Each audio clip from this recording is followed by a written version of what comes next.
Bonjour les amours de Dieu. Dieu nous aime trop, trop, trop, trop. Et ce matin, à ma bouche, il vous dit, je t'aime ma fille. Ton nom est inscrit dans mes paumes. Tu es la prunelle de mes yeux. Personne ne te touche sans mon accord. Amen les chéris. Que Dieu vous bénisse. Nous allons continuer avec notre thème de nous aimer les uns les autres. Et ce matin, le petit thème que nous allons développer, c'est l'amour de Dieu a un impact qui dure, pour ne pas dire un impact éternel. Quand une personne a goûté à l'amour qui vient de Dieu, toute sa vie, elle ne peut pas s'en passer. Amen les chéris. Donc on va prier, puis on va lire la Bible. Papa Dieu, je te dis merci. Merci infiniment pour ta parole qui va nous enseigner l'importance de pouvoir nous aimer de l'amour que tu nous as manifesté. C'est cet amour-là qui a un impact, qui transforme les vies. Même ceux qui s'éloignent de toi n'arrivent pas à oublier cet amour. Et lorsque les choses sont difficiles, elles reviennent à toi, Seigneur. Je prie qu'à travers les passages que nous allons lire ici, les témoignages, que tu nous aides à être convaincus que nous avons besoin vraiment de travailler à cet amour-là dans nos cœurs, afin que ton royaume continue de resplendir et d'aller de gloire en gloire.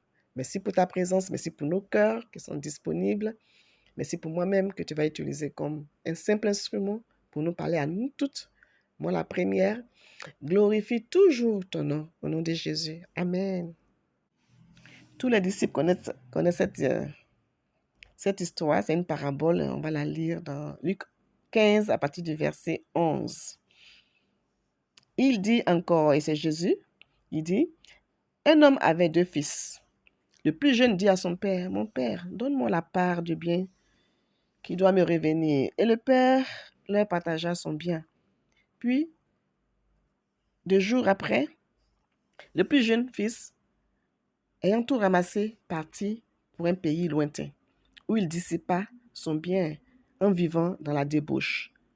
Lorsqu'il eut tout dépensé, une grande famine survint dans ce pays et il commença à se trouver dans le besoin. Il alla se mettre au service d'un des habitants du pays, qui l'envoya dans les champs gérer les pourceaux. Il aurait bien voulu se rassasier des carouges que mangeaient les pourceaux, mais personne ne lui en donnait. Étant entré en lui-même, il s'est dit, combien de mercenaires chez mon père ont du pain en abondance, et moi, ici, je meurs de faim. Je me lèverai, j'irai vers mon père, et je lui dirai, mon père, j'ai péché contre le ciel et contre toi. Je ne suis plus digne d'être appelé ton fils. Traite-moi comme l'un de tes mercenaires. Et il se leva et alla vers son père. Comme il était encore loin, son père le vit et fut ému de compassion. Il courut se jeter à son cou et le baisa. Le fils lui dit, mon père, j'ai péché contre le ciel et contre toi. Je ne suis plus digne d'être appelé ton fils. Mais le père dit à ses serviteurs, apportez vite la plus belle robe et l'en revêtez. Mettez-lui un anneau au doigt et des souliers aux pieds.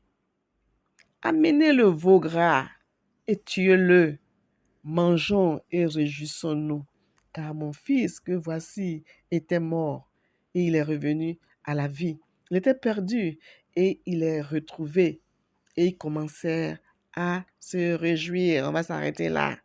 Une belle histoire que Jésus a racontée à ses disciples pour leur enseigner une belle leçon. Une belle leçon. L'amour inconditionnel d'un Père, de Dieu. L'amour inconditionnel de Dieu. On sait ici que le Père, c'est Dieu. Amen. Et le Fils, ça peut être nous. Ça peut être nous. Et voilà que la Bible dit que bien sûr, il a désobéi à son papa. Il n'a pas attendu que son père meure pour prendre son héritage. En tout cas, il a fait quelque chose de grave. Non seulement ça, mais il est parti, il a gaspillé tout, tout, tout, tout. Mais la chose sur laquelle je veux qu'on se fixe, c'est le verset 17 qui dit, étant entré en lui-même, il s'est dit, combien de mercenaires chez mon père ont du pain en abondance et moi ici, je meurs de faim. Les mercenaires ici, c'est les ouvriers de son père. La Bible dit qu'ils ont de la nourriture en abondance, c'est-à-dire que ils ont plus à manger qu'il ne leur faut. Il y a des versions qui disent les ouvriers de mon père peuvent manger autant qu'ils veulent. Tous les ouvriers de mon père ont plus à manger qu'il ne leur faut. Tous les ouvriers ont assez à manger et même ils en ont trop.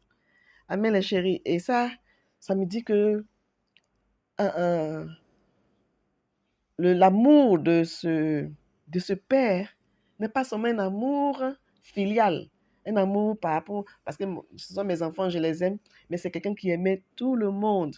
Il aimait même ses esclaves, au point où il leur donnait à manger jusqu'à ce qu'ils soient repus. Donc on voit quelqu'un qui aime tout le monde, qui aime de manière inconditionnelle, qui n'a pas l'amour tribal. Peut-être on va voir ça dans un autre dévot. Mais ce que je voulais montrer ici, c'est que l'enfant s'est rappelé du genre d'amour que son père avait. C'était un amour inconditionnel. Il a dit, je préfère aller être un esclave et recevoir l'amour inconditionnel de mon père que de rester ici où je ne peux même pas manger la nourriture de cochon. Et chérie Coco, cette histoire me rappelle une histoire que je vais vous raconter. Il y a quelques années, j'ai rencontré une ancienne sœur et elle voulait être restaurée. Donc, elle est venue à Abidjan. Elle était à l'intérieur du pays. Donc, elle est venue à Abidjan pour calculer la dépense. Et puis, je lui ai demandé, mais pourquoi tu veux revenir? Tu es parti et tout ça. Pourquoi tu veux revenir?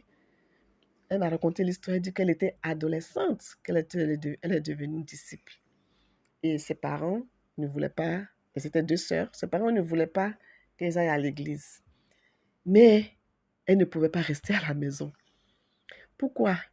Parce que l'amour qu'elle recevait en allant à l'église était tellement fort, tellement puissant, qu'elle ne pouvait pas elle ne pouvait pas obéir à leur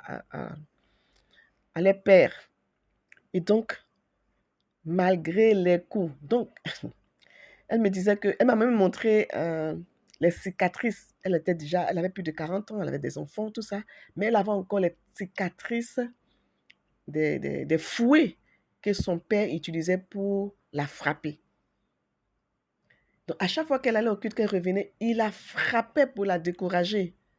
Mais dès qu'il est l'heure du culte, qu'elle doit partir, elle ne pouvait pas résister parce que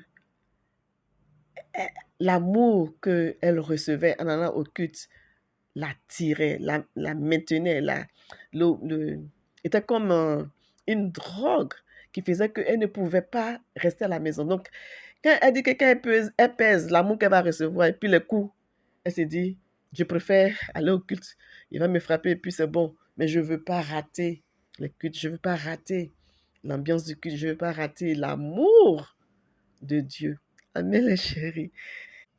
Et donc, le père, voyant qu'il ne pouvait pas empêcher sa fille d'assister au culte et tout ça, il a déménagé plusieurs fois et elle a perdu de vue l'église. Adolescente, hein? Et maintenant, elle est mariée avec des enfants. Elle est partie dans beaucoup de groupes religieux, mais vraiment cet amour-là lui manquait. Jusqu'à ce qu'un jour, elle apprenne que l'église était dans la ville où elle était. Et donc, elle est partie voir la dirigeante, elle a étudié la Bible et maintenant elle est venue pour se faire restaurer. Waouh! Voilà le genre d'impact que nous allons avoir si nous nous évertuons à développer en nous l'amour que Dieu nous a manifesté. Elle me parlait d'une sœur particulièrement qui, elle dit que la sœur lui mettait seulement la main sur le dos et lui disait, tu es formidable, je t'aime. Et elle pouvait, c'était tellement suffisant pour elle. Le fait qu'elle la touche, le fait qu'elle dit qu'elle l'aime, le fait qu'elle peut l'inviter à la maison, lui donner des petits cadeaux, tout ça était tellement fort en elle. Parce que ce n'est pas des choses qu'elle pouvait recevoir à la maison. Mais la sœur, je peux dire son nom, c'est maman Mélanie, tout le monde la connaît. Maman Mélanie, elle disait, bon, c'est qu'elle a cité, il y avait d'autres sœurs qui l'aimaient aussi, mais elle a parlé de maman Mélanie qui l'a marquée à vie. Amen, les chéris. Maman Mélanie est un être humain. Elle a laissé l'amour de Dieu se développer en elle. Elle a eu l'impact qu'elle pouvait avoir. Et nous aussi, nous pouvons laisser l'amour de Dieu se développer en nous et avoir l'impact. Amen. Et quand vous lisez la suite de cette histoire dans Luc 15, on voit le fils, le plus grand qui dit, Luc 15, verset 25, « Or, le fils aîné était dans les champs. Lorsqu'il revint et approcha de la maison, il entendit la musique et les danses. Il appela un des serviteurs et lui demanda ce que c'était.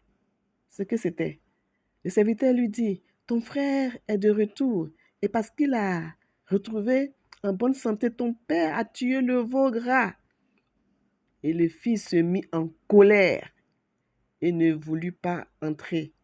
Amen, les sœurs. Les sœurs, honnêtement, parfois, nous pouvons avoir l'attitude de ce fils-là.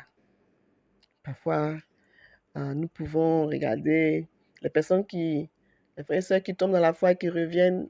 Et parfois, on peut se sentir comme, ah, mais pourquoi les choses se passent facilement pour eux, ils vont et puis reviennent. Parfois même, c'est pas qu'ils sont tombés dans la foi, mais ils sont faibles.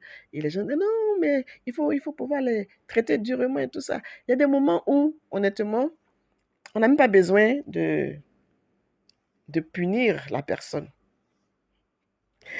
Parce que, en fait, dans l'histoire du fils prodigue, le fils prodigue, il s'attendait à ce qu'il soit puni. Il s'attendait à ce que son père le considère maintenant comme un ouvrier, comme un esclave. Amen, les chéris. Donc, si son père disait, bon, tu t'en vas devenir esclave et tout ça, il allait trouver ça normal. Mais le fait que son père l'a traité différemment a fait la différence dans son cœur. Amen, les chéris. Et parfois, ce n'est pas la punition qui va aider la personne à changer. C'est l'amour qu'on va lui manifester malgré la situation de péché qui s'est passé dans sa vie ou bien la mauvaise situation qu'il a provoquée. C'est ça qui va le briser. Et ça, pendant que je suis en train de parler, Dieu me montre l'exemple de la femme pécheresse. La femme qui a été attrapée en flagrant délit d'adultère. Les pharisiens l'ont amenée devant Jésus et ils lui ont dit que voilà, la loi dit que comme elle a commis l'adultère, on doit la tuer. Toi, qu'est-ce que tu dis? Et Jésus leur a dit que celui de vous qui est sans péché jette le premier la pierre contre elle. Ça, c'est dans Jean 8, le verset 7. Verset 9. Quand ils entendirent cela, accusés par leur conscience, ils se retirèrent un à un, depuis le plus âgé jusqu'au dernier. Et le verset 10. Femme, où sont ceux qui t'accusaient? Personne ne t'a-t-il condamné? Elle répondit, non, Seigneur. Et Jésus lui dit, je ne te condamne pas non plus, va et ne pêche plus. Amen, les chéris. Et vous savez, cette femme, à cause du fait que Dieu l'a aimée pendant qu'elle était dans le péché, elle est restée fidèle. La Bible dit que elle a tellement tellement aimé. Moi, je pense que c'est celle-là qui était avec Simon le pharisien. Et la Bible dit que le grand amour qu'elle a manifesté prouve que ses nombreux péchés sont pardonnés. Amen, les chéris. Ici, Dieu est en train de nous enseigner une méthode qui ne, qui n'échoue pas, qui a des résultats qui marchent. La méthode de l'amour quand la personne est dans le péché. Ça marche. Ces femmes-là sont restées fidèles. C'est une des femmes restées fidèles jusqu'au tombeau. Elles étaient là. Elles sont restées fidèles. C'est à elles que Jésus s'est présenté à sa résurrection. Elles ont été les premières à aller annoncer la bonne nouvelle. Amen, les chéris. Parce que Jésus les a aimées pendant qu'elles étaient dans la pire situation de leur vie, le péché. Amen. Et ça marche. Et nous sommes les disciples de Jésus. Et nous devons de plus en plus utiliser cette méthode-là, d'aimer les personnes qui ont le plus besoin d'être aimées, c'est-à-dire ceux qui sont dominés par le péché, qui c'est difficile pour elles de se détourner du péché. C'est elles que nous devons aimer. Nous ne devons pas avoir l'attitude de ce grand frère qui s'est mis en colère. Au contraire, amen les chéris. Nous sommes dans le royaume de Dieu et chaque jour, nous profitons des bienfaits de Dieu et notre situation est meilleure que la situation des gens dans le monde. Notre situation est meilleure que la situation de ceux qui sont tombés dans la foi. Et donc, on ne peut pas vouloir, quand ils viennent encore, vouloir qu'on les punisse, on les flagelle. Je ne sais pas comment on peut faire ça. Mais vraiment qu'on soit reconnaissant du fait que Dieu nous a ramenés, nos frères et sœurs qui sont perdus. On devait être content, on dit, waouh, Satan a perdu et nous avons gagné. Amen les chéris. Et l'amour est plus efficace que les punitions. Même si la punition est faite avec amour. Mais l'amour, les sœurs, je suis convaincue que nous-mêmes, lorsque nous faisons des choses graves, que nous attendons à quelque chose, à la colère ou bien à une punition, et qu'on vienne dire non, et qu'on reçoit plutôt, dit non, ça va, il n'y a pas de problème, je t'aime. Au contraire, allons prendre une glace. L'effet que ça fait dans ton cœur est plus grand que l'effet qu'une punition aurait fait.